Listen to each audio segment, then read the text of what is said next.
जो बेहतरीन माँ है, उसके बारे में खुदा का कलाम उसके बेटे उठते ही और उसे मुबारक कहते हैं।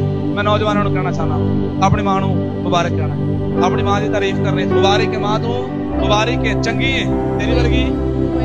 बेटे और बेटियां उठते ही अपनी माँ को मुबारक हैं। और मैं आपको बताऊं, हमारे एशियन कल्चर में ये हमारे अंदर खराबी पाई गई, हमने सीखे नहीं और हमारे लिए बड़ा मुश्किल है कि साड़ी माँ साढ़े आस्ते कुछ बनाए थे उन्होंने शुक्रिया अदा कर दी। रोटी बनाए आई तो वो रोटी बनाती है ना, उन्होंने रोटी के बदले भी शुक्रिया नहीं अदा कर सकते। वो रोटी साड़ी टेबल पे भी रख देते, साढ़े कोई तो पी की कोई नहीं है कहीं कहिए शुक्रिया तो सानू रोटी देती है। लेकिन चर्च एक नवा काम शुरू करिए, आज तो बाद माँ रोटी बना के दे तो कहना शुक्रिया, माँ खाना बना के दे तो माँ को कहना है। और जो बाप है वो भी इस बात को सीखे, हमने अपने बच्चों को जो छोटे हैं ये सिखाना है कि खुदा का शुक्रिया अदा करना है और माँ का शुक्रिया अदा करना बच्चों को सिखाना है।